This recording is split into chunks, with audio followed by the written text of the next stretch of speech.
I have probably ruined a classic Indian dish. Classic Indian dish শুনে নিশ্চয়ই সবার মাথায় বাটার চিকেন চলে আসছে।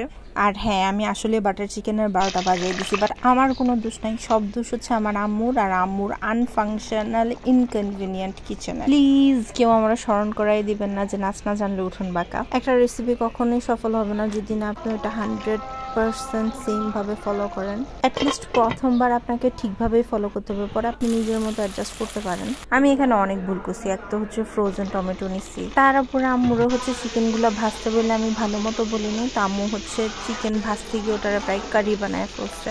গ্রেভিটা আমি ছেঁকে দিই না, কারণ আমি হচ্ছে ফাইবার লুজ করতে চাচ্ছিলাম না। তো আমার ভাজা চিকেন তান্দুরটা চিকেন কারি হয়ে গেছিল, গ্রেভি কারি মিক্সড হয়ে এটা যে কি হয়েছে, তার উপরে বাটার মেবি একটু কম হয়ে গেছিল। ওভারঅল এই ডিশটা এটার একেবারে এসেন্স হারায় ফেলছে, খুব একটা মজা হয়নি। So I am definitely sad. কে কে এটা বাসায় বানাতে পারেন বলেন তো?